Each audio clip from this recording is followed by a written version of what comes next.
स्वच्छतेच्या क्षेत्रात सुद्धा मंजूर मिळणार नाही. त्यामुळे या क्षेत्रात मोठ्या प्रमाणावर तंत्रज्ञानाचा आपल्याला वापर करावा लागेल.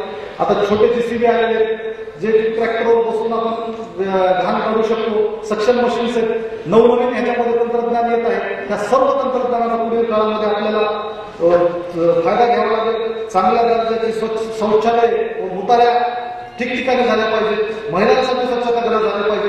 त्याचबरोबर जत्रा वगैरे ह्या काळामध्ये मोबाईल ज्या टॉयलेट्स आहेत हे सुद्धा झाले पाहिजे, तर आपण स्वच्छतेवर येऊ शकतो.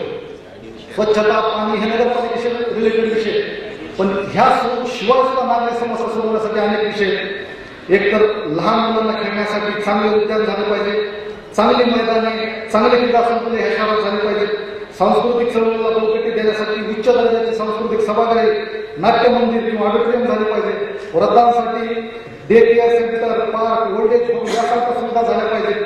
भविष्य काळात दळणवळण व्यापार वृद्धिंगत करण्यासाठी घाटमांबूर अंमलबजावणी, रेल्वे ट्रॅक, परळी रेल्वे चालू होणे गरजेचे आहे. त्याचबरोबर मनोरंजनाची ठिकाणी सुद्धा डेव्हलप झालेली आहेत. काही देशांमध्ये मनोरंजन हा सुद्धा हक्क दिलेला आहे.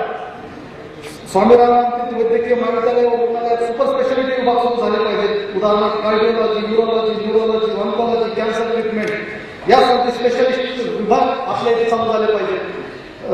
शहरात सर्व पायाभूत सुविधा नियुक्त असे औद्योगिक वसाहत जी काही MIDC आहे ती डेव्हलप झाली पाहिजे. परत त्यामुळे उद्योग विभागात त्यांना सोपं होईल. आता आपण पाहतो आठवडे बाजार रस्त्यावर 2-2, 4-4 ठिकाणी बसू लागलेले. आपण पण त्याचं कौतुक करतो, कारण स्वस्तात मिळतं म्हणून. रस्त्याचे प्रश्न मग खरं तर तिथं सगळे ट्रॅफिकचे प्रश्न निर्माण होतात, तिथंच सगळ्या भाज्या मारलेल्या टाकल्या जातात, दुसऱ्या दिवशी घाण तयार होतो. आठवडी बाजार झाले पाहिजे. शेतकऱ्याचा माल डायरेक्ट लोकांना गेला तर तो स्वस्त होतो, पण त्यासाठी असे रस्त्यावर उभा करण्यापेक्षा असे स्थायी काही ठिकाणी बाजार तयार करण्यात आले पाहिजे, ज्यामुळे दोन्ही होईल. की शेतकऱ्याचा डायरेक्ट माल आपल्याला मिळेल, स्वस्तात मिळेल आणि हे असे प्रॉब्लेम येणार नाही. रस्त्यावरच्या दिवाबत्ती आणि लाईटिंगचा प्रश्न सोडवण्यासाठी सौर ऊर्जेवर आपल्याला जावं लागेल. परंतु ह्या सर्व गोष्टी प्रत्यक्षात येण्यासाठी प्रशासन करणारे सर्व शासकीय, निमशासकीय विभाग, स्थानिक स्वराज्य संस्था, स्वयंसेवी संस्था याचा उत्कृष्ट समन्वय शहरामध्ये पाहिजे. लोकांनी स्वतः जबाबदार नागरिक बनून प्रशासनाला सहकार्य केलं पाहिजे आणि स्थानिक स्वराज्य संस्थेवर चांगले विकासाची दृष्टी असणारे लोक निवडून आपण दिले पाहिजे.